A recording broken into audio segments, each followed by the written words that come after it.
Good morning, artists. Today we're going to be making art using shading. And what shading is gradually moving from light to dark or dark to light in your drawings. First, let's talk about that word gradually. What does it mean? Gradually means a little bit at a time. So instead of making one dark area and one light area, we're going to make the dark slowly turn into light and the light slowly turn into dark. And the reason we're going to do this is because when you include shading in your artwork, it looks more three-dimensional. And oftentimes it looks a little more realistic. I'm going to show you 3 examples of objects that you can shade, but I'm not going to tell you what you have to draw a picture of.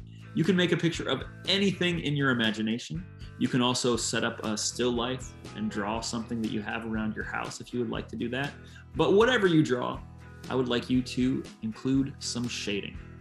Let's take a look at how you can do that.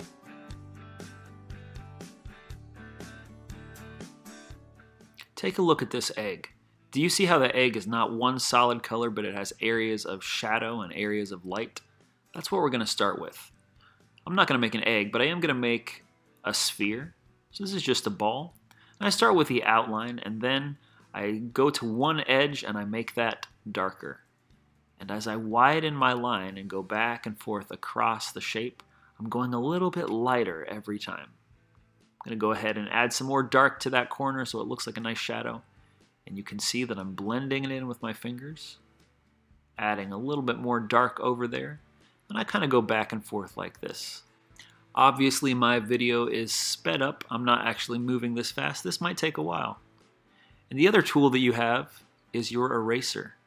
So I want this side to look really bright, like light is shining on it. So I decided to use my eraser to get rid of all that finger smudging that I did. And now I'm going to go on the opposite side, and I'm going to add some darker shadow.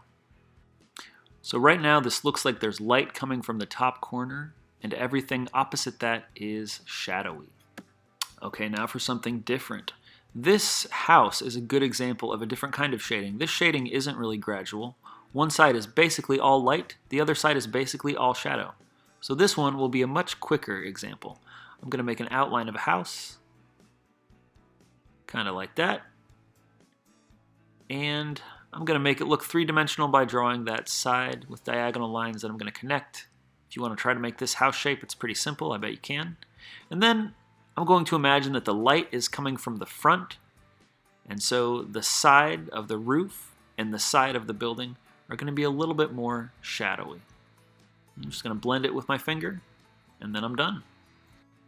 This last example is really fun, but also really challenging. Look at this face. Look at how many areas of light and shadow there are in this face, and look how gradually it shifts from dark to light. Very not like the house. Okay, so we're going to start with a basic outline of a face, with the eyes, the nose, the lips, eyebrows, ears. And now I'm going to start to add the shadow. I'm going to imagine that there's a harsh light on one side of the face and that everything on the opposite side is shadowy. Whenever we're shading, it's really good to think about opposites. Think about where the light is coming from, and then whatever is on the opposite side gets a lot of shading. You can see that I was using my finger to blend.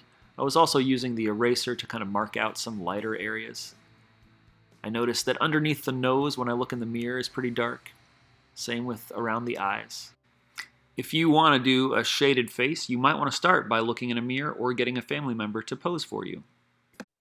And whenever you are finished with your artwork and you're proud of it and you're ready to share it, you can hit that add response button and either upload a photo or a video so that I can see and comment. I hope you have a lot of fun making these art projects, and I look forward to seeing what you come up with.